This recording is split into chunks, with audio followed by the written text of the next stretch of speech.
Es esmu zīmolvada Diana Ņikītena, arī sieviete, sieva, mamma un uzņēmēja. Un man ir fiziskais ķermenis, kurš prasa savu uzmanību. Un tāpēc šodien mēs parunāsim par līdzsvaru dzīvē, kas ir caur fizisko ķermeni, kas ietver gan kustību, gan ēdienu, gan to, ko mēs par sevi domājam, kaut kādus mūsu paradumus un arī kaut kādas lietas, ko mēs pašas katra sevi varam izdarīt, lai mēs vienkārši labāk justos fiziski un emocionāli. Man šī šobrīd ir ļoti aktuāla tēma, līdz ar to es esmu priecīga, ka sanāca tā, ka kas saka, vecums nenāk viens, vecums nāk kopā ar jauniem draugiem. Un kad tas Instagrams ir tik interesants, ka uzrodās kaut kādā brīdī cilvēki, kas dara tieši to, par ko es gribu uzzināt.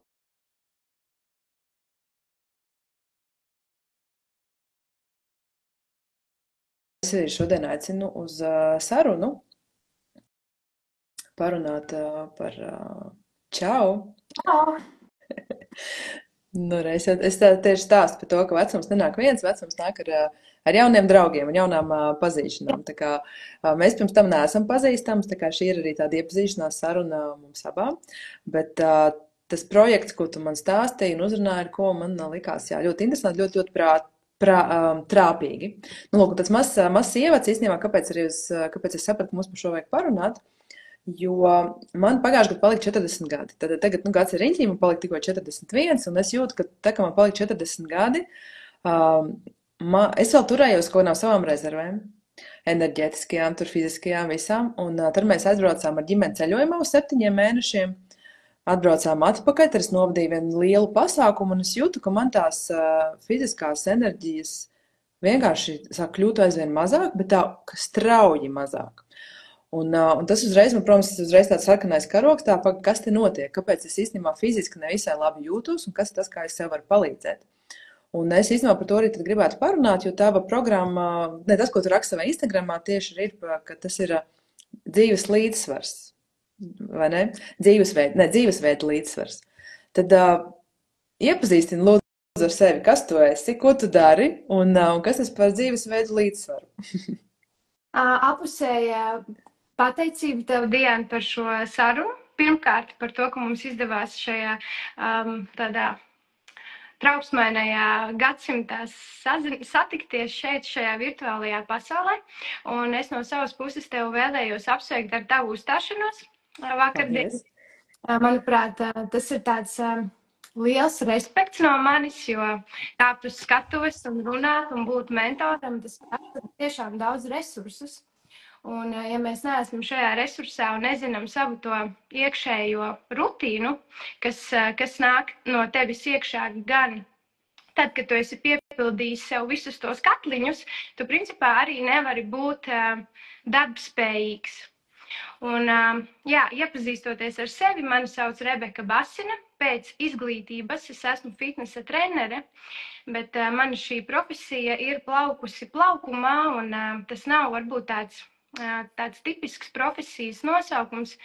Cilvēki pārsvarā iztēlojas fitnesa trenerus trenējam zālē, un, teiksim, tu esi tāds ritīgs, disciplinēts armijnieks, bet es jums gribētu apgāzt šos stereotipus, jo mēs arī esam tikai cilvēki, un arī iedzeram proseko, un arī uzēdam končus, un arī šādi cīnāmies ar saviem iekšējiem es. Un, tātad pēc profesijas esmu fitnesa trenere, bet esmu šo gadu gaitā, nostrādājusies zālēs šādi, grupu nodarbības novadījusi šādi, un, protams, arī šī profesija prasa izaugsmi, ja mēs gribam piepildīt savu to iekšējo resursu kaut kādā ziņā. Tādēļ es teiktu, ka es esmu tāda sabalansēta dzīvesveida piekritējs, kaut kādā ziņā arī esmu tāds sieviešu mentors, jo mana auditorija ir sievietes visos vecuma posmos, jo es uzskatu, ka sievieti zina labāk un vīrietis vīrieti. Es domāju, ka zina labāk no šīs tieši no šīs fiziskās sagatavotības puses. Lūk, tā kā 10 gadus esmu strādājusi pilnveidojusies, pati transformējusies. Man ir bijis arī tāds ļoti zems dzīves brīdis, kurā man bija plus 13 kg no šī dzīves svara. Un jau tad, kad biju trenere, jau tad, kad uz mani skatījās, kā iespējams uz mentoru, kurš kaut ko tev var iemācīt. Un šajā brīdī es sapratu, ka, ja es pati nezinu savu iekšiņu, es nevaru arī dot neko tālāk. Parunāsim uzreiz par tiem svariem. Labi, man laikam tas nekad nav bijis aktuāli, kaut kādi kilogrami, tur plusi, bet kas ir tas, kas tev, kāpēc tev lika domāt, ka tev kaut kas ir plusā, ka tev kaut kas ir pa daudz? Pirmkārt jau to varēja redzēt, un noteikti to varēja arī just. Varbūt nevienmēr cilvēki var to just, bet tad, kad tu vakarā ej gulēt, tu zini, kā tu jūties, un tam tu nevari samalot. Jo viena lieta ir, ko mēs iedomājamies spogulī redzēt, kas ir vai kāds standarts, vai kā es gribu izskatīties, un otra lieta tas, kā tu ar to visu dzīvo un jūt. Un tas tā kā grūtniecības laikā, ka tu reāli nesā līdzi ļoti daudz, 11 kilogramus, tā vidēji. Un tu domā, bāc, bet ir cilvēki, kas ar to dzīvo katru dienu, un ka tas tiešām ietekmē to fizisko pašsajūtu. Es vairāk gribu parunāt par to sadaļu, kur tu patiešām fiziski sāki just, ka tie kilogrami tev traucē. Nevis tāpēc, ka tur ir kaut kāds standarts, bet tāpēc, ka tev fiziski dzīvē traucē, ja tev ir kaut kas liekas. Jā, zini, es dzīvoju tajā brīdī ļoti lielos standartos, jo es biju, 8 gadus jaunāka un 8 gadus nenobriedušāka. Un man likās, ka man uz pieres ir rakstīts slinka. Un es ar to īsti nevarēju sadzīvot. Un kas man traucēja? Man traucēja, ja man tā atklāti jāsaka, tad man traucēja kauns, ko es izjūtu par sevi, jo es varbūt nevaru runāt par visu sabiedrību sievietēm, bet es jau biju pēc profesijas fitnesa trenere, un man bija tas standarts iekšējais. Bet par to pašsajūtu es svārstījos, es emocionāli svārstījos starp savām patiesībām, kuras es esmu pieņēmusi sev. Es it kā zinu, kā es gribētu justies, bet man pirmkārt trūka zināšanas, kas notiek manī, un pa lielam tu sasniegumus var rast, ja tu zini, kas notiek tevī, un ja tu atzīsti, ka tev tas traucē.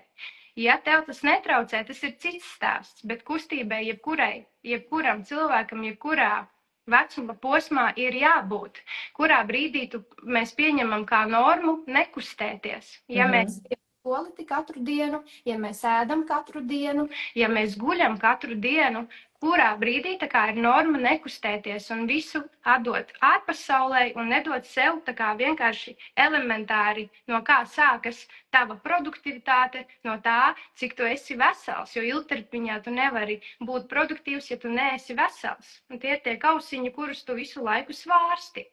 Man pirmā baigie augoņi uz sevis, tas arī ļoti daudz ko liecināja, ādas kvalitāte un pašsajūta. Cilvēks, kurš nekustās, es nezinu nevienu cilvēku, kurš nekustoties var teikt, ka viņš jūtas vesels un viņam nekas nesāp. Jā, šī būtu laikam tā sadaļa, kas man interesē vairāk par to, kas ir tās sekas tam, ka mēs nekustamies. Jo, svars tāds vai šāds, bet jebkādā komplektācijā mēs varam kustēties. Un to es tā ļoti tā jūtu, ka tā kustība ir dzīvība. Un ka tā ir vajadzīga. Un tāpēc es tagad mēģinu saprast, kas ir tas, kas notiek tīri fizioloģiski vai ķermenīs, tad, ja mēs nekustamies, ko mēs sev nodaram tajā brīdī. Jaunībā nenotiek nekas, tāpēc, ka mums resursi ir daudz. Mēs uzsitam zilumu, un zilums pazūd pēc 3 dienām. Divgadniekam zilums jau gandrīz vakarā jau ir uzsūcies, jo mums strādā ķermenis, un viņš ir jauns, un viņš ir spējīgs. Vislielākā robeža, kad mēs jūtamies slikti, un ja mēs neesam ap sevi čubinājušies, vismaz tādā minimālā robežā, mēs izjūtam pēc 40 gadiem. Un visdrīzāk tas ir muguras sāpes, sliktas pašsajūtas, un man patika arī viena intervija lasīja ar vienu ārstu, un viņš saka, būšu skarbs. Atnāk 35-gadīga meitene, viņa saka, jā, ir bijuši tusiņi, ir bijuši proseko, jā, no rītiem McDonald's uz pohiņām. Un 35 gados tu neesi kustējies. Un viņš saka, kā tu varēji nekustēties? Un tad viņš arī deva tajā intervijā tādu diezgan labu mindsetu. Viņš saka, tu nevari gaidīt, ka tu 35 gados jutīsies labi, ja tu dzīvē neesi kustējies. Tavs ķermenis vienkārši ar gadiem viņš sarūk, muskuļu masa sarūk, resursi sarūk, atjaunošanās sarūk. Ja pati zini, kā kādreiz 18 gados varēja notusēt un nākamo dienu pavadīt produktīvi, bet 40 gados tev ir nedēļa jānoguļ, lai tu vispār atgūtos. Un to mēs izjūtam ar katru gadu. Nu labi, jo tieši tā. Un tev pat nav jādzer. Mēs sestdien bijām pasākumā ar vīru, mēs 11 stundas bijām pasākumā, pēc pusnakts izbraucām mājās, bet pilnīgi skaidrs, mēs nedzērām neko, jo mēs nedzeram, un es vismaz nedzeru, un restīvi alkoholu. Un mēs braucam mājās, un ir pilnīgi skaidrs, ka nākamā diena būs grūta, jo mēs esam aizgājuši gulēt vēlu. Nu, okay, tad tas nozīmē, ka mums ir jāpieņem status quo pēc 40 gadu vecuma, viss būs grūtāk. Kas ir tas, ko mēs varam darīt, jo atpakaļ jau laiku mēs pavērst nevaram, bet ko mēs varam ietekmēt? Kāpēc tad, kas būtu tie argumenti, ka kustība vai tas un šis tas tiešām palīdzēs, jo būs tādi un tādi rezultāti? Kādi ir argumenti? Jā. Jautājums? Ja? Jā. Nu, pirmkārt, mēs saīsinām savu dzīves ilgumu un savu produktivitāti ilgtermiņā. Mana ome, manuprāt, sports un kustība ir, piedodiet par skarbumu, bet, manuprāt, tas ir intelekts. Un tas ir intelekts, ka tu spēj saprast, ja tu gribi būt tāds labs uzņēmējs, tev arī ir jāsaprot, kurā brīdī tu izdedz. Un izdegšana visbiežāk ir saistīta ar fizisko izdegšanu.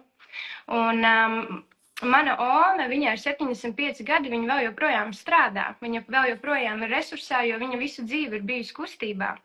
Un savukārt atkal zinu omes, teiksim, māsu, kura ir tikpat gados veca, un viņa jau ir uz gultas. Tā kā, šīs ir tās sakas, kuras mēs sev, mēs apzināti to daram. Jo mēs zinām to, ka kustība ir dzīvība, bet mēs apzināti domājam un paļaujamies uz kaut kādu veiksmi. Respektīvi, es smēķēju visu dzīvi, un man šķiet, nevis es, bet, cilvēks, smēķē visu dzīvi un saka un mierina sevi, bet ļoti mazs procents jau ir nomiris no plaušu vēža, un man tā nebūs. Un tad es turpinu smēķēt, jo es paļaujos uz to, ka ļoti mazs jau ir tas procents. Un tu apzināti jau zini, ka ir nepieciešama tā kustība, bet tu tā kā sevi māni, man jau nebūs. Un tāpēc, ko sākt ar vienkāršu kustību. Sākt ar pastaigām, integrēt soli pa solim savā dzīvē kustību, jo, mēs nebūsim resursā, ja mēs nekustēsimies, jo, manuprāt, tāds ļoti spēcīgs arguments, kāpēc ir nepieciešama kustība, tīpaši mūsdienās, mēs ļoti esam pieraduši no ātras informācijas ieguves. Respektīvi, mums visu laiku gribas tādu dopamīnu. Instagrams mums dod dopamīnu, atkarības dod dopamīnu, televīzija dod dopamīnu. Mēs dzīvojam dopamīnu laikmetā. Un kāpēc sports, manuprāt, mūsdienās ir tās ļoti spēcīgs arguments tam, ka tu fiziski un mentāli jutīsies labāk, tādēļ, ka tajā brīdī, vismaz manos treniņos, tev tiešām nebūs laika domāt par neko citu. Tev būs jādomā par tehniku, tev būs jādomā, kurš muskulis tev kāds strādā, kur vēl domāt, Dievs, man tur sēpasts jāatbild. Lūk, un tas ir, manuprāt, arī tas brīdis, kad tu apstādini to prātu, tu tajā brīdī esi savienojies ar savu prāta ķermeņa to savienošanos, un tajā brīdī arī tu ritīgi tā kā atpūties, jo, mēs visu laiku esam baigajā skrējienā. Jā, skrējienā un saslēgumā, un es reizi nedēļā eju pie fizioterapeita vingrot, un es jūtu, kā bieži vien man tas vingrojums, es jau vienkārši viņu daru automātiņā un kaut ko esmu sākusi domāt. Un īstenībā tas tā kā ēst un skatīties televizoru vienlaicīgi. Tu neesi ne īsti paēdis, ne īsti paskatījies televizoru. Tos abas lietas nevar apvienot. Tas, kas mums notiek, ka mēs esam atraduši pievērst konkrētu laiku konkrētai vienai darbībai. Vai mēs mēģinām viņas apvienot, vai noskipot, vai nenormāli daudz domājam visu laiku. Un tad beigās sanāk, ka īstenībā mēs nogurstam mentāli, vai ne? Ļoti.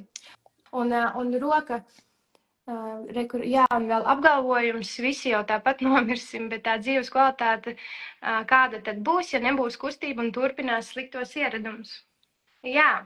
Tu pieminēji savu omīti, es par savu pateikšu, viņa gan pirms mēneša aizgāja no mums, bet viņai bija gan 94 gadi, un viņa bija kustīga visu laiku. Viņai bija ritenis un dārs, viņa vēl pirms 2 gadiem, ja 92 gadi, viņa vēl ar riteni brauca uz dārzu. Un tas, kas, manuprāt, tiešām, tā kā viņai baigi, pielika to punktu, bija tas, ka viņa salauz kāju, viņa nevarēja kustēties. Un kopš tā brīža, kad viņa vairs nevarēja kustēties, visi aizgāja rītīgi uz leju.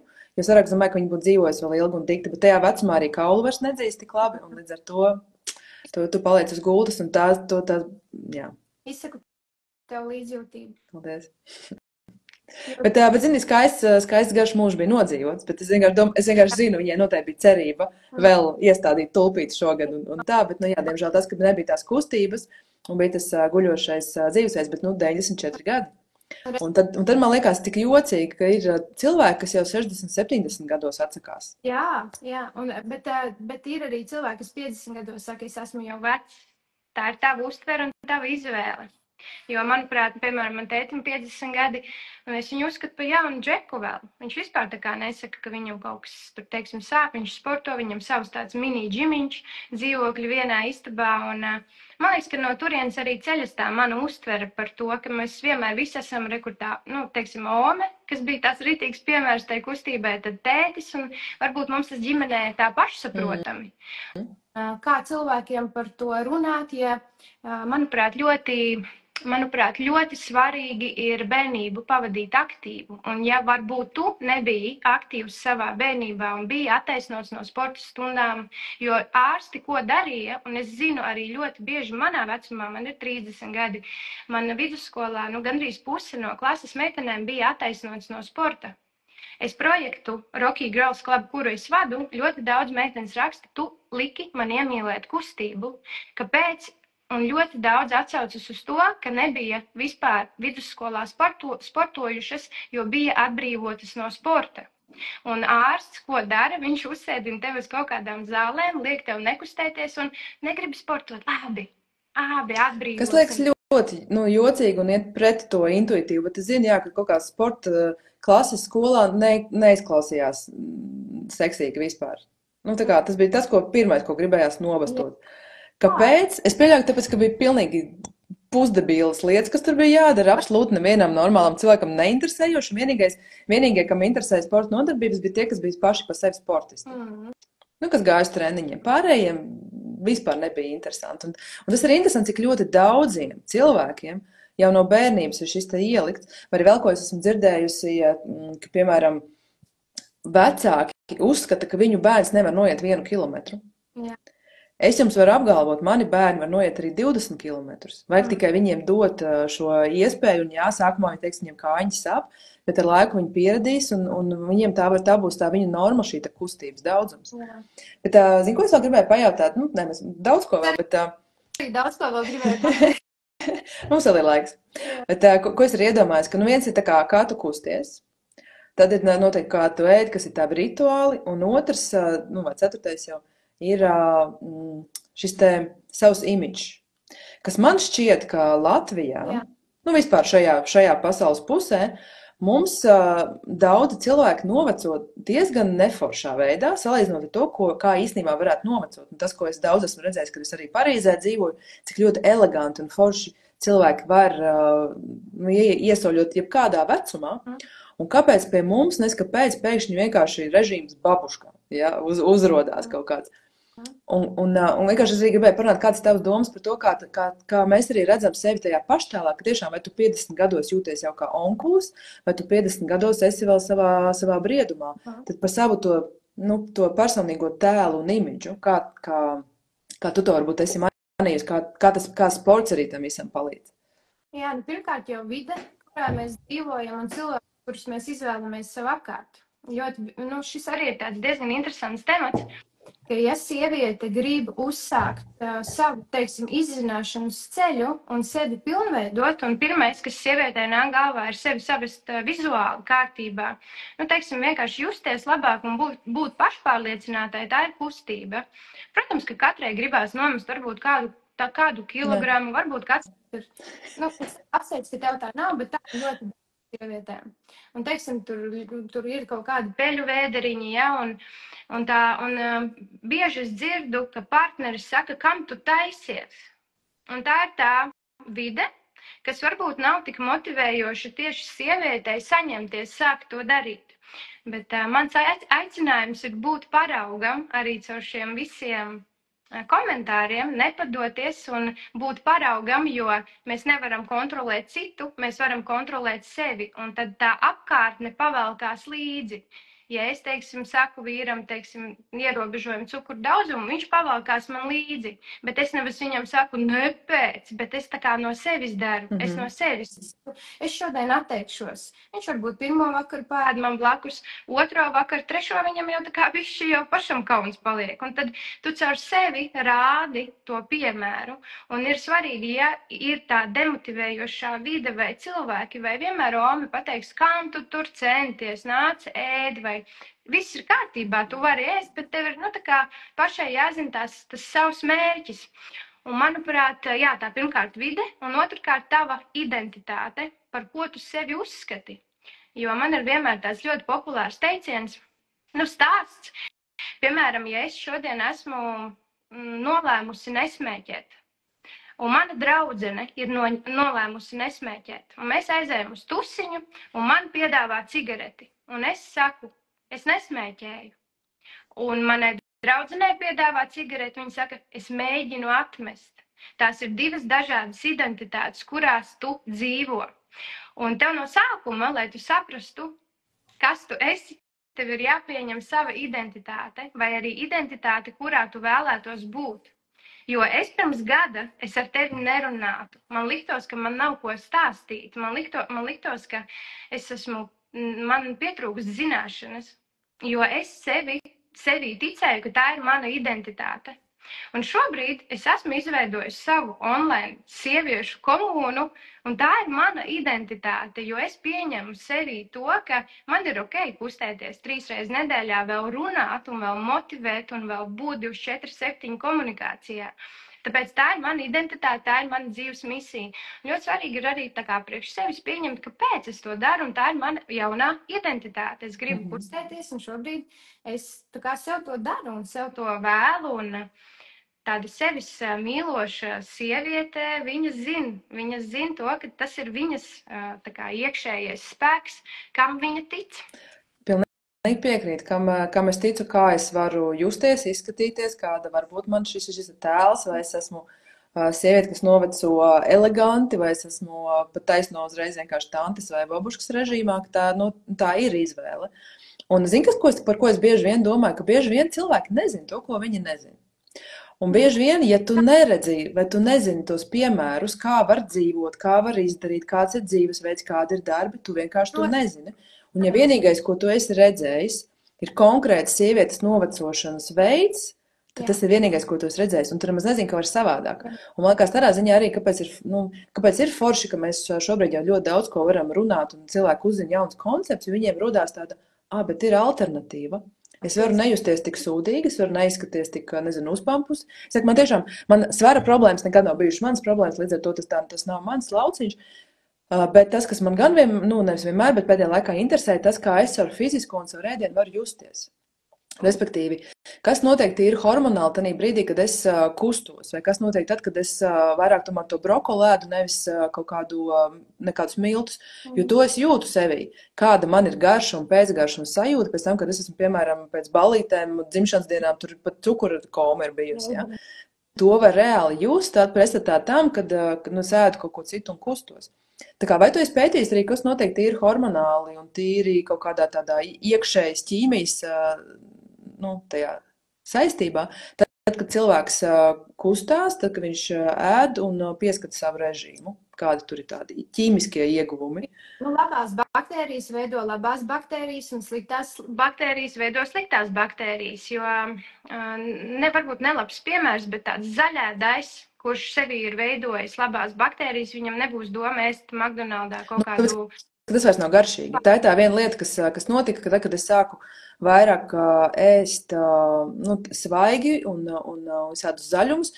Vienā brīdī man vienkārši vairs, acīm redzot, tās baktērijas izmira, viņas vairs neprasīja. Es vienkārši es zaudēju garšu pret tiem ēdieniem un dažkārt bēdīgi. Es, piemēram, zaudēju garšu pret sieru, kas man agrāk ļoti garšoja.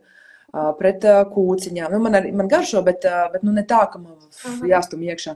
Un tādu maķīti es neesmu ēdus McDonaldu gadus 25. Nu, tāpēc, ka man vienkārši neprasās tā veida pārtika, jo zinu, ka es pēc viņas nejutīšos pēdus, man liksies tukša pārtika. Nu, zarnu bārkstiņas jau ļoti uztver mūsu, un patiesībā mūsu orgāni nosaka mūsu to iekšējo sajūtu, kas ir mūsu un kas nav mūsu.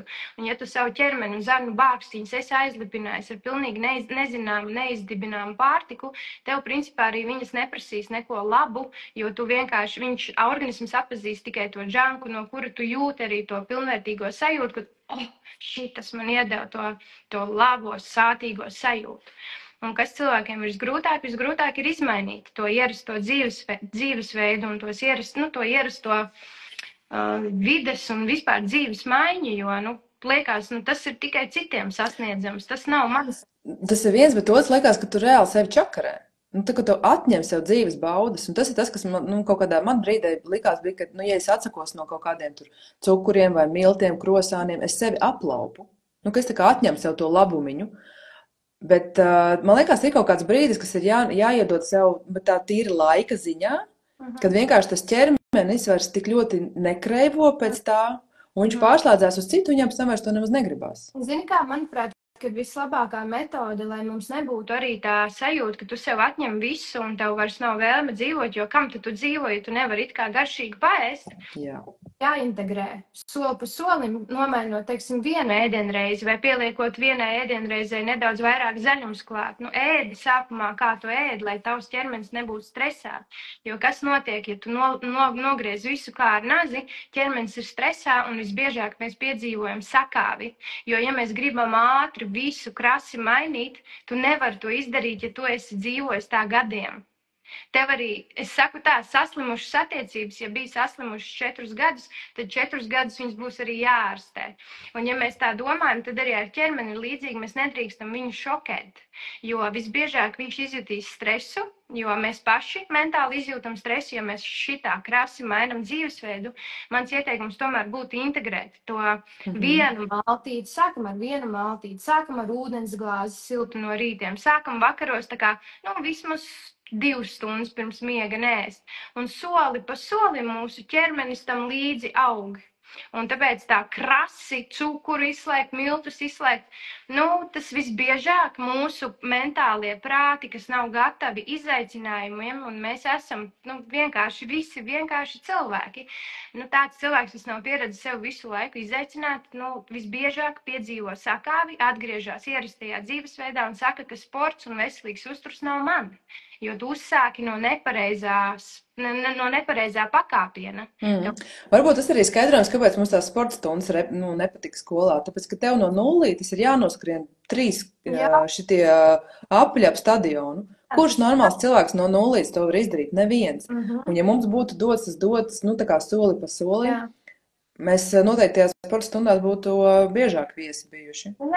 Tā mācību sistēma, viņi jau, protams, lēnu garu mainās, nāk jauni speciālisti, nāk jaunas inovatīvas metodes, un jaunie speciālisti jau arī izzina vairāk to fizisko sagatavotību un arī integrē vairāk spēles, lai bērniem patiktu un lai bērns iemīlētu to sportu, jo reizēm bija tā, ka noliek tev chronometru un visi deso, cilvēks pat vispār nezin, kā skriet. Ja tu bērnībā, tā bija mana tā pirmā doma, ko es tev arī gribēju pateikt, ka ja tu pats nebija bērnībā aktīvs, nenolaupi to savam bērnam.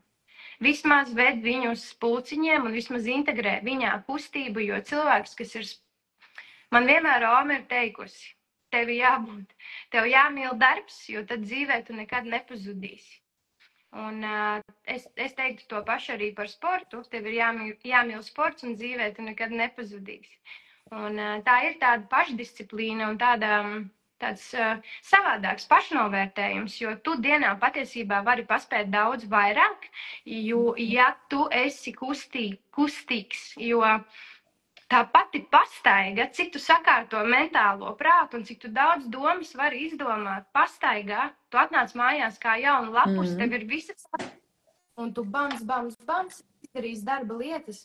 Ja tu sēdētu piesmukušā telpā, dzerot kafijas krūzi pēc kafijas krūzi, tu tur savās domās maltos un nevarētu atrast nekam atbildes, jo tev vienkārši nav bijusi dzīvības enerģija, kuru tu sevī ielaidi. Tu vienkārši visu laiku smirdi. Nu, piedodiet. Skarbi mums te iet. Bet, zini, kā es tev piekrītu, man kaut kad pagājušajā gadā bija tāds posms, ka man diezgan intensīvi bija agri jāceļās, vēl gāju gulēt, kaut kā daudz darba bija jādara. Un tā bija kaut kāda nedēļa, kad es šitā padzīvoju, un es pēc tam jūtos vienkārši kā kuģa vraks. Man bija reāli sūdīgs noskaņojums, man nebija spēka, un es reāli sapratu, kā tas ir, kad cilvēki dzer 5 kafijas dienā vienkārši, lai turētos kājās. Jā. Un tādā brīdī es saprotu, nē, es šitā negribu. Un tā kā es negribu tādu dzīvesveidu, un tāpēc īstenībā es esmu uzņēmēja, lai es varētu savu to dienu pakārtot sev, tā kā cik man vajag gulēt, cikos es gribu celties, kāds ir mans dienas režīms, un tad, kad tas sāk kaut kādā brīdī izjukt, es jūtu, cik tas ļoti īstenībā man iedod kaut kādu diskomfortu, tad, ķermenisko. Lūk, bet ok, droši vien, ka ne visiem ir tāda iespēja pilnīgi katru savu dienu saplānot tikai pēc savu pulksteni, bet īstenībā tādā ideālā pasaulē tas būtu krūti, ka katrs cilvēks varētu saprast savu iekšējo pulksteni, cikos viņam celties, cikos padzerties, cikos aiziet uz toleti. Jo, domājies, kaut vai tāda lieta, ja tu neaizēji jau uz toleti, un pēc tam tev visu dienu ir diskomfortā. Vai ne? Un tad arī ņemot vērā, ko es vēl ēdu, vai es esmu izgulējusies, ko es esmu sevī likusi iekšā, vai kaut kādas vai vitamīns, vai kafijas, vai ko, un tas viss jau veido to kopainu. Un man noteikti gribētos propagandēt to, ka mēs nevaram dzīvot uz ripām visu laiku, kas mūs tur augšā vai tikai uz kafiju. Tad kas ir tas iekšējais, kas ir tās lietas, ko mēs varam darīt, lai to savu iekšējo dzinēju piestartētu dabīgā veidā? Kas būtu tā programma? Jā, zini kā, vienmēr ir dažādi apstākļi. Ir dažādi apstākļi un ir ļoti daudz atrunas. Un es arī esmu cilvēks, kas pieņem tavu dzīves sarežģītību. Šobrīd, teiksim, ir 2 bērniņi. Viens no rīta jāizved uz dārziņu. Tas ir grūti. Vienu sariktēt uz dārziņu, tas prasa no tevis ļoti daudz resursus. Plus tev ir jāstrādā, plus tev māja jāsavat kārtībā. Gribas pašai varbūt kaut ko sev iedot. Un es saprotu, ka tie apstākļi ir dažādi. Un ar ko mēs varam sākt? Mēs noteikti varam sākt ar siltu glāzi ūdens. Tam būs laika visiem, jo tas pirmkārt sakārto to gremošanas sistēmu un tev attiecīgi vismaz iziet vēders normāli. Tas ir pirmkārt, jo kas tev liks justies labi. Bērniņu vest nevis no mašīnas līdz durvīm un no durvīm līdz mašīnai, bet censties vairāk integrēt savā ikdienā kustību, pastaigu, jo mēs jau esam slinki, mums jau vieglāk aizbraukt, jo uzsniegt pirmais sniegs, es taču braukšu, es taču neiešu. Bet tev jau ir tā siltāka jāka, tev jau arī ir tā siltākā cepura, un tu varētu aiziet. Un es tagad visur mēģinu integrēt kustību un pastaigas, vienkārši svaigu gaisu. Un vēl viena lieta - miega higiēna. To mēs arī visi varam pilnībā izdarīt. Jo, ko mēs darām, mēs vienkārši noliekam bērniņu gulēt. Varbūt ne visiem ir bērni, bet atkal tas dopamīns, kam jau es pieskāros, vienkārši gribās kaut ko, piedodiet par izteicienu, ne jau mēs lasam grāmatu, mēs vienkārši tupījam vakaros. Un uz ko mēs to darām? Mēs darām to uz savu miega rēķina un uz savas atjaunošanās rēķina. Un tad, ja mēs sakārtojam kaut vai siltu glāzi ūdens un pieliekam pastaigus un ejam vismaz 11 gulēt un 7 ceļamies, tās jau ir 8 kvalitatīvas miega stundas. 4. lieta, ko mēs varam darīt visaizņemtākajā dzīves periodā, paēst līdz, 8 un neiet gulēt pārēdušam, jo tad tu arī jutīsies nākamajā dienā noguris. Tātad tas ir 4 lietas, ko var izdarīt jebkurš cilvēks šajā laikmetā. Dzert ūdentiņu no rīta, nevis kafiju tukšā dušā un vienkārši močīt līdz pusdienai, neko neēdz. Un ja sāk sāpēt galva, jo cukuru līmenis asinīs ir nokritis tā, ka vienkārši maz neliekās un tad iedzert tibīti, nevis paēst. Tas ir vienkārši šausmas. Tātad ūdens, pastaiga, vakarā nepārēsties. Tu vari ēst vieglāku ēdienu, omleti, mozzarellu, vistiņu, kaut ko olbaltumvielu bagātu un iet gulēt laicīgi. To var izdarīt visi. Es tev piekrītu. Kaut vai tiešām arī tas pats ūdens daudzums, ko mēs dzeram. Jā, gulēt, tas ir mega svarīgi. Es vakar vienkārši neaizgāju laicīgi gulēt. Man bija pēc pasākuma, es vēl Sēdēju un stundu vēl skatījos ierakstu no savu pasākumu. Nu, vienkārši izgāju cauri ierakstam, lai tur visu var rādīt citiem cilvēkiem arī, un es aizgāju gulēt prom vēlāk. Bet, jā, nu šad tad to var izdarīt, bet skaisti, ka tas pēc tam atspēlējās. Un tad ir, šī ir diezgan skaidra formula, ko tu nosauci. Pastāstīsi par to Rocky Girls Club. Kas tas ir, kas tur notiek? Rocky Girls Club drīz svinēs gadu, kopš es noticēju vairāk sev nekā iepriekš. Un šī ticēšana notika varbūt tā kā vairāk no iekšējās. Man liekas, ka ir tik daudz ko teikt un izklausās beigās muļķīgi, jo tu gribi pateikt vienu teikumu virs otru un trešo uz ceturto. Nu, lūk, tātad Rocky Girls Club ir sabalansēta dzīvesveida projekts, kas notiek online vidē. Rocky Girls Club tu saņem treniņus. Treniņus es vadu savā metodē, kas ir balstīta ne tikai uz sievietes estētiskā skaistuma, bet uz veselību. Taisnojam muguras, mobilizējam plecus, strādājam ar dziļo muskultūru, stiprinam sēžu. Sēža mums ir viens no svarīgākajiem muskuļiem mūsu ķermenī un stiprinam core, kas tur mūsu taisnas. Ja mūsu veselība sāks no mūsu mugurkaula, un ja mūsu mugurkauls nebūs vietā, tad attiecīgi viss pārējais mums būs šķības gresis. Ja, tā ir tāda treniņa metode, ko es izzinu. Cik bieži tie treniņi ir? Mums 3 reizes nedēļā. Nu, atkal, tas ir 3 stundas nedēļā no visām 100 stundām. 4 stundas. Bet tu esi dzirdējis kaut ko tādu, vienkārši kaut kur, arī enciklopēdijā Instagram dzirdēju, ka, ja tu trenējies reizi nedēļā, tas tā kā bišķi pa īsu, ja tu trenējies 2, tas ir optimāli, un tad ja tu trenējies 1 reizi, tad ir tāds rezultāts, ja tu trenējies 2 reizes, tad ir šāds rezultāts, un ja tu trenējies 3 reizes, tad ir šitāds vēl rezultāts. Un trenējies katru dienu, cik tad būs rezultāts? Restīvi, vai ir kaut kāds brīdis, kur tā kā teikt, 7 reizes nedēļā nevajag trenēt? Jā, vai ir kaut kāds optimālais? Viņiem ir dažādas metodikas, un vai peldēšana ir treniņš, vai pastaiga ir treniņš, vai riteņbraukšana ir treniņš. Principā, es pieskaitu pie aktivitātes riteņbraukšanu, peldēšanu, pastaigu, bet cik no tā mēs darām? Tad, šeit ir tas iztikas minimums 3 reizes. 3 reizes nedēļā, jo es jau vēlreiz saku, mēs ejam stot katru dienu, mēs ēdam 3 vai 4 reizes dienā. Mums visam ir laika, nevis visam pietiek laika, bet tikai ne tam. Bet, klausies, ja es aizēju no istabas uz toaleti, no toaletes uz virtuvi, varbūt uz garažu vēl aizēju un tā, nepietiek ar to?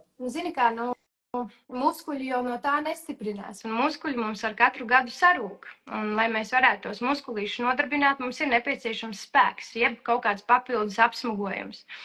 Jā, un vēderiņš jau arī krīt ārā, ja mēs tikai staigājam, ja mēs tikai ejam uz garāžu un aizējam līdz virtuvei, un muguri jau arī taisnāk no tā nepaliek. Un principā, lai mums tas viss būtu, mums ir jābūt muskulītim kaut kādam spēkam, jo tam jau nav jābūt tādam hardcoream. Tev ir vienkārši jābūt muskuļu aktivizācijai un jāsaprot, kur katrs muskulis ir. Jo tad, kad tu to saproti, arī ikdienā vārot olas, tu mācies sasprindzināt to vēderu, un tu zini, kā stāvēt, lai tev strādā dziļā muskultūra. Tas ir par ķermeņa apziņu, kur mēs zinām, kur mums katrs muskulis ir un kā mēs varam dzīvoties un tā kā visu to savā dzīvē nedaudz integrēt. Jā, šeit piemērs bija to, ka es 3 bērnu māte, jā, un es vienā brīdī sapratu, es tā kā netaisos vispār ievilkt savu vēderu, es vilkšu platākas kleitas, jo, tā kā es to nopelnījis beidzot. Bet tad es uzzināju, ka... Ko cik ir? Es vienkārši vienu dienu domāju, man ir mērķis sapelnīt tik naudu, man ir mērķis izskatīties tā, un tad es laikam darīšu kaut ko es nekad dzīvē neesmu darījusi. Teiksim, tur ēdīšu, tērēšu naudu, bet cik ilgi? Es nedēļu varbūt varētu tā padarīt, un pēc tam es domāju, ka es justos vienkārši tā kā sūds pēdējais. Jā, un es arī vienkārši par to domāju, labi, es ar to izgāstu to vēduru, un tāds, vai uz mani neatiecās ievilktie vēderi, Bet tad es uzgāju uz zinošiem cilvēkiem, kas pateica, ka tas jau nav tikai par to vēderu, tas ir par to, kā tu turi savu stāju. Un ja kaut kas ir izgāzies vai neproporcionāli stāv, tas tev reāli ietekmē visu pārējo muskultūru un stāju. Un īstenībā tas, ko tu teici par to korseti un koru, tas ir jātur. Un tas vairs nav par to, ka tu vienkārši gribi palaist vēderu vaļīgāk. Tas ir reāli par to, ko tu nodari savam ķermenim, nepieskatot, kāda ir tā stāja. Lorda šausmīgākais izveidojas arī mamām, kuras mammas, nākotnes mammas, kuras gribētu iznāsāt bērniņu. Un, ja tev ir vāja vēdera muskultūra, tas viss aiziet uz muguru. Un pēc tam mēs varam piedzīvot ļoti daudz muguras problēmas un diastāzes. Un tas viss iet ķēdītē. Ja. Nu jā, jo redz, jo tāpēc, ka tas sports nebija baigi glorificēts un dāmām jau nevajag un kaut kā mēs tiksim pašas galā un kaut kā nebija līdz maniem atnākuši informācija, ka tas reāli ir vajadzīgs, lai es varētu patiešām funkcionāli vienkārši dzīvot un nenodarīt savam ķermenim ļaunu, kā negribot, vai ne? Bet beigās sanāk, ka vienkārši diastāze ir hello, man ir, tāpēc es sāku iet pie fizioterapeita, vai ne? Jā. Un, nu jā, ka ir lietas, ko es varēju varbūt ātrāk saprast. Tāpēc ir forši, ka šādi projekti ir un ka tā informācija tagad ir pieejama, jo tieši tā tas jau neatiecās tikai uz sievietēm pēc 40 vai tām, kas ir dzemdējušas, bet tu jau vari gatavoties pirms tam tai savai nākotnes tas par to identitāti, ne? Kāda es būšu, kā es gribu novecot, jo novecot var ļoti skaisti, ļoti eleganti un fiziski labā formā. Bet īstenībā man arī tāds life, zini, ir tādi dzīvē brīži, ka, man, piemēram, man bērnība nav bijusi tāda drošākā varbūt, un, es augu ar Romi, un visas tās likstas, kuras tev izriet, ka tu, teiksim, neaudz ar vecākiem.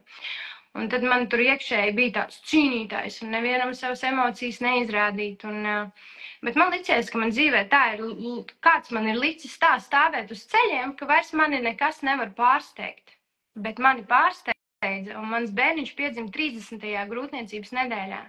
Un tas īstenībā bija tas brīdis, kad manī izmainījās mana uztvere par to, kas man ir mana veselība un kādus vārdus es saku. Jo es visu laiku biju ļoti bravūrīga savos izteicienos. Es jau esmu gatava. Es vispār vairs negribu pieņemt nekādu lieku kilogramu. Es, ja šodien dzemdētu, tad es būtu gatava. Un, ja tu nespēji novērtēt to, kas tev ir dots šodien, tad dzīve tev liks stāvēt uz ceļiem. Un tad mēs pavadījām 44 dienas slimnīcā, inkubatorā, cīnījāmies, mācījāmies ēst un mācījāmies kakāt. Un tā pieredze bija ļoti pamācoša iz tā, ka es nebiju gatava, arī fiziski es nebiju sagatavojusies grūtniecībai, jo es pat nezināju, ja es pat visu laiku dzīvoju tādā, tāds visu laiku man taču. Un jā, man dzels bija tik zems ārkārtīgi, un es arī grūtniecībā ļoti pavirši izturējos pret papildus preparātu lietošanu, un visi tie vārdi un tā bravūrība mani mācīja. Un tajā brīdī arī es ļoti apzinājos to, kas es esmu sev kā sieviete un kas man būs par to jāmaksā. Un, manuprāt, tāda apziņa arī ir ļoti skaista. Saprast to, ka par savu veselību ir jārūpēs nevis tikai caur to sportu, bet arī, teiksim, pārbaudīt asins analīzes, pārbaudīt savu sirdi, jo tam var būt sekas. Un ja man liekas, ar mani tas nebūs, es piedzīvoju to, ka ar mani tas notika, un slimnīcā 44 dienas es jūtos kā ieslodzījumā. Un tad tev māca to ego nolikt malā, un tev māca, paskaties, Rebeka. Paskaties uz šo bišķi savādāk un beidzot dzīvē mācies arī paciesties un beidzot mācies arī kaut ko pieņemt. Un jā, tā bija tāda interesanta pieredze, no kuras es arī, teiksim, izaugu un no kuras man radās tāda ticība sev arī kā mentoram, tā kā izprast un izprast arī to sievietes veselības nozīmi. Paldies, ka tu padalījies ar šo stāstu, jo tas ir ļoti, privāts, intīms stāsts, bet uzreiz instant connection, zin kā, ka tu uzzini kaut kādu tādu lietu, un tu uzreiz saproti pats, kam tas cilvēks ir gājis cauri, un kāda ir tagad tev tā dziļākā motivācija, kāpēc tu to dari. Tas nav tā, tāpēc, ka nebija ko darīt, un es ir tāda fitness trenerīte. Tu reāli saproti, ka tam ir vitāli svarīga nozīme tavā dzīvē. Tā kā Moskva tieviem arī nenormāli jaudīgi stāsti, kas iedvesmo arī citus. Tā kā paldies, ka padalījies. Ļoti grūti arī man par sevi tādas lietas teikt, jo man šķiet, ka es uzreiz esmu tāds kaut kāds cietējiņš. Bet es vienkārši pieminēju šo pieredzi, jo es no šīs pieredzes kaut ko mācījos, jo man ļoti grūti būt tādam cietējiņam. Tas arī no bērnības, no tās dzīves kopā ar Romi. Un patiesībā jau mūsu tā uztvere par dzīvi sākas no bērnības visbiežāk. Un šobrīd mums arī ļoti laba atziņa ir tāda, ka es gribu redzēt ar savām acīm, nevis ar omes vai mammas vai tēta. Es gribu savām acīm redzēt. Un man liekas, ka tad, ja tu pieņem tādu identitāti, ka tev ir tavas acis, tava galva, tava varēšana, tad arī ļoti daudz dzīvē lietas mainās. Bet Roki stāstīja tikai 5%, ko jūs varat. Jā, es tieši gribēju prasīt, jo, piemēram, tā fiziskā aktivitāte tas ir viens, bet otrs ir, piemēram, tas mindsets un tā rutīna, ka es tagad atradīšu tam laiku, es tam pievērsīšos un nenolekšu no tā, jo tur jau es pieļauju, ka liela daļa jau var arī vienkārši, padodās, kaut kā tikšu cauri.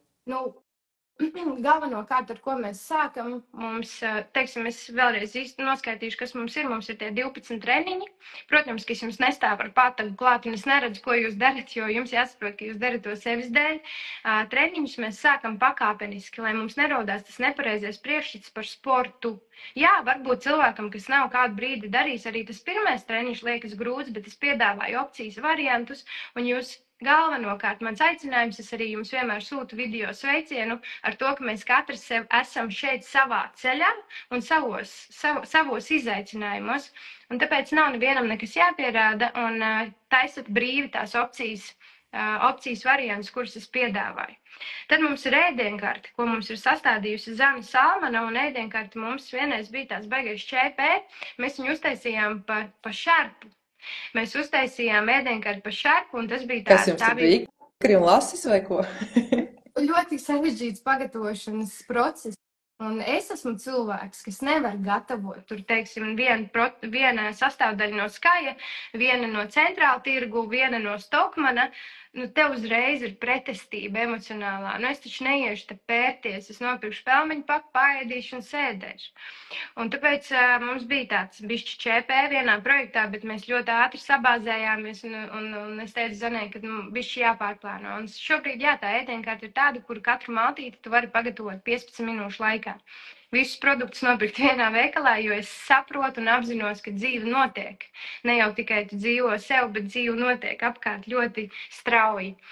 Mums ir 5 lekcijas, pārsvarā ir 4, bet es esmu pieaicinājis Gustavu Gotautu kā 5. lektoru. Netiekas no viņa vaļā. Labi.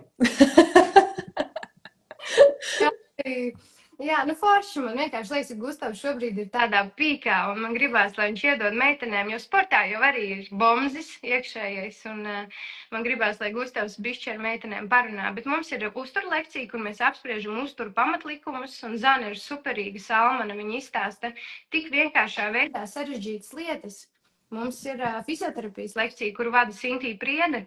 Viņi stāsta par ikdienas lielākajām likstām, par muguras veselību, un tad jums katrā no lekcijām jūs varat uzdot savus jautājumus, kurus jūs man nosūtat iepriekš, un lektors lekcijas laikā atbild. Un lekcija notiek Zoomā vai Instagramā, kāds ir? Notiek YouTube platformā. Mums ir YouTube platforma, un materiāli tiek saglabāti, un tu vari skatīties sev ērtā laikā. Tas arī ir foršs pluss. Tā, mums ir 3. lekcija, Liena Eglīte mācīs mums sejas pašmasāžu, kas ir tāds jaunums, ko mēs katru projektu lieku vienu vieslekciju klāt.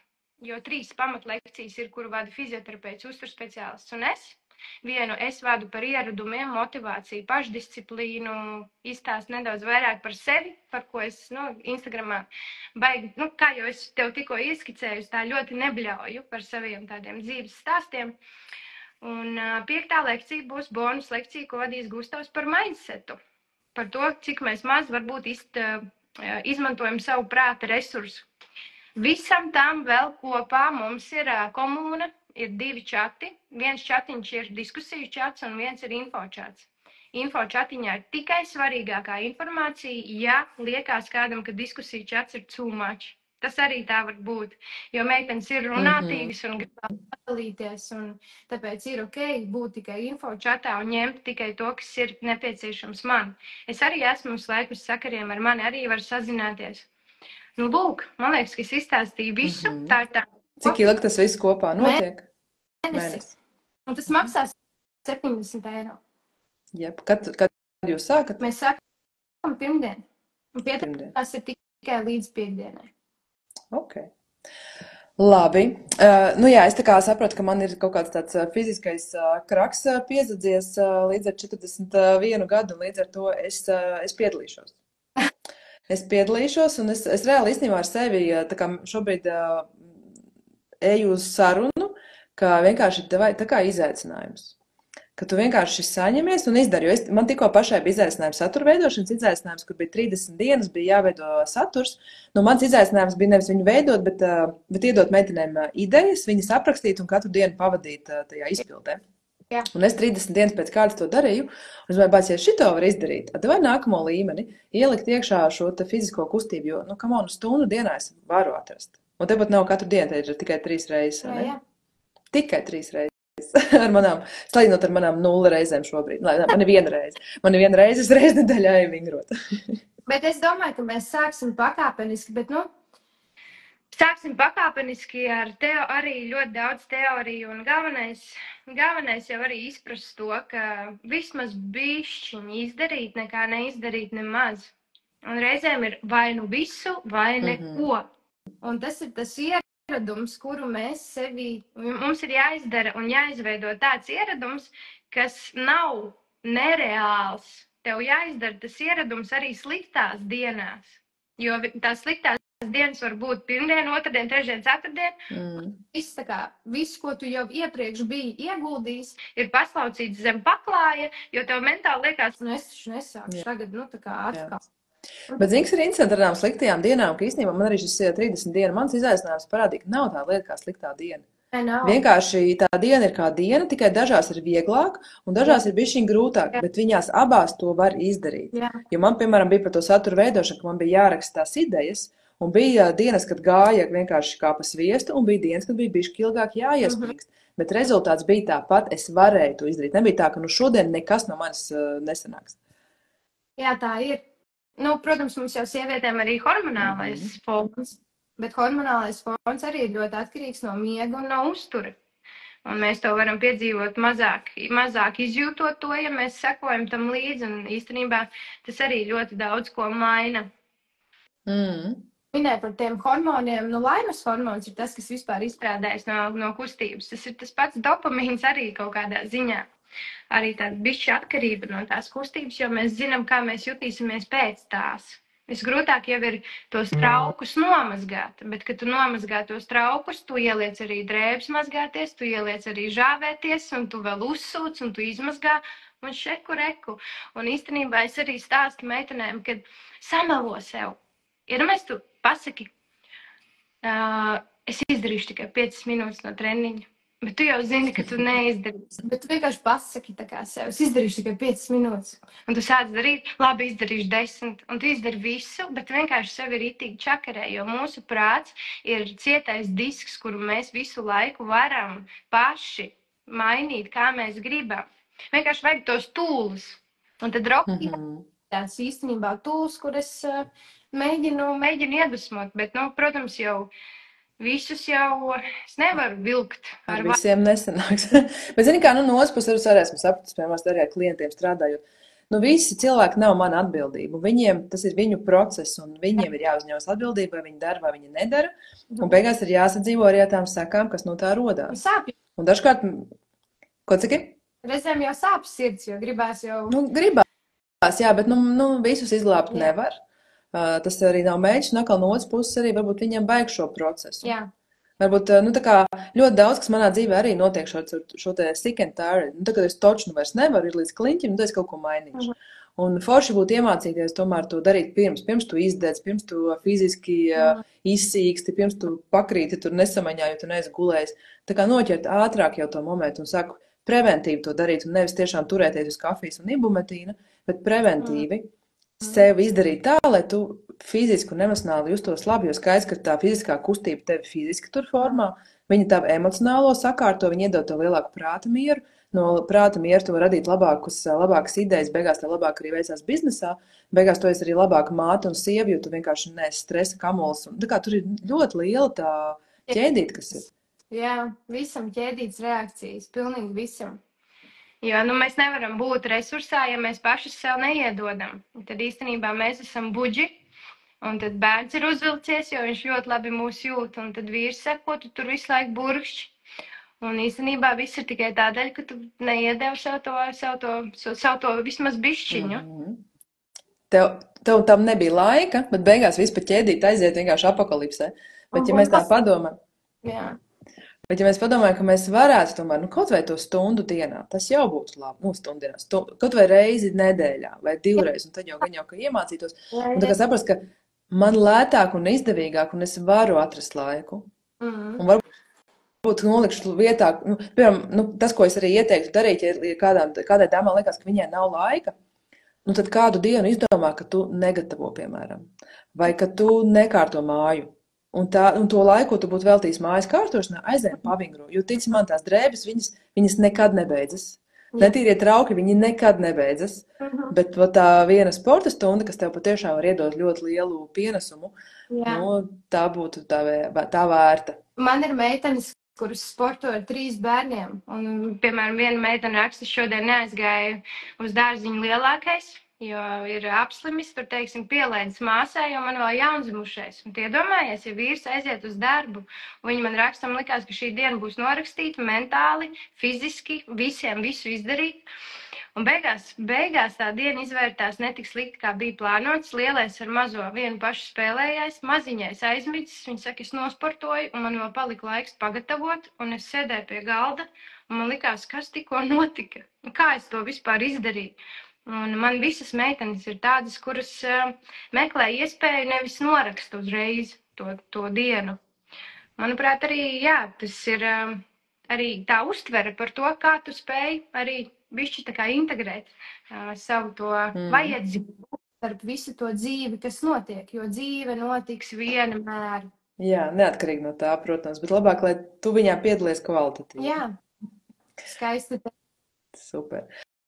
Labi, klausies, es no tevis ļoti daudz šodien dzirdēju vārdu integrēt. Tad integrēsim šīs zināšanas, tad pateikšu to, ka tātad tev nākamā pirmdien sākās šis Rocky Girls Club projekts. Informāciju var atrast pie tevis un Rocky Girls Club kontā, vai ne?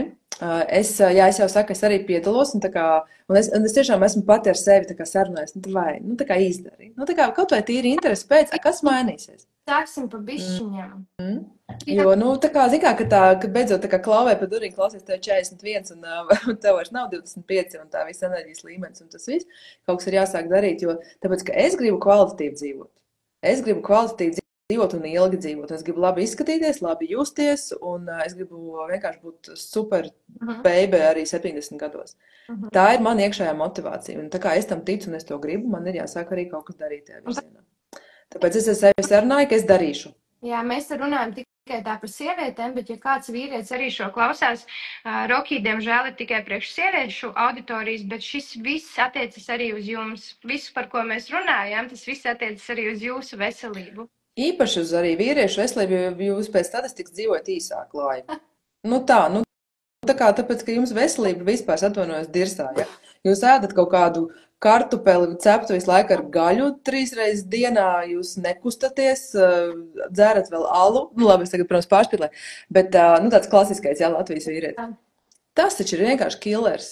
Cik ilgi tā var? Protams, ka jūs tur kritīsiet ar sirdstriekām un asinsvadu saslimšanām vēl visu kaut. Jā, visam savām krāniņu problēmām.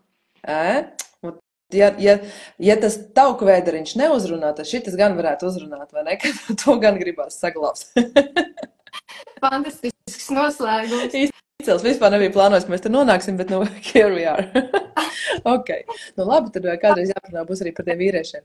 Saruna. Es nebiju plānojis, ka viņi būs tik produktīva, bet tu uzreiz tādu foršu saturu iedevi. Un man prieks, ka es arī tā enerģētiski uzreiz ar tevi sagāju. Un es domāju, ok, šeit ir laivs, kur nevarēs perpelēt. Neko, būs jāiedod kaut kas. Tad es iedevu. Un tajā pat laikā noticēju sev, jo šis ir mans 3. laivs dzīvē tikai. Apsveic. Manis ir droši vien kāds 103. Un es vakar vispār kāpu uz skatuves. Bet veiku jau Baiba saka, paldies par sarunu, vērtīgi. Un Signe raksta, ka fantastiska saruna. Tā kā redz, ir dzirdīgas ausis, ir bijušas klāt šeit. Un, Vienmēr sakot, saņemamies beigas, jā, lai mēs varam dzīvot ilgi, smuki un fiziski veseli, jo šis vairs nav stāsts tikai par kilogramiem, tas ir stāsts par reāli pašsajūtu. Jā, par veselību, par tavu attieksmi, par savu ilgtspējību. Yes, tieši tā, tava attieksme par tavu ilgtspējību. Ļoti labi. Nu, re, Iliena arī saka, kolosāli vērtīgi. Nu, super, Rebeka, paldies tev liels par sarunu. Tad es saprotu, ka pirmdien es gaidu. Sākam. Nē, es jau sestdien nosūtu pirmo informāciju. Okay. Tā kā tev kritīs uz nerviem. Veselu mēnesi man kritīs uz nerviem. Ok, sarunās, labi. Labi. Es ceru, ka tu vēl daudzām citām arī kritīs uz nerviem. Ne tikai jā, nu pēc tam jau viņām es patīk. Es tikai sākumā krītu uz nerviem. Jā, nu tā kā, tev arī teiks, vai ne? Labi, paldies tev liels. Tiekamies tad. Tiekamies, drīz. Patā. Yes, čau.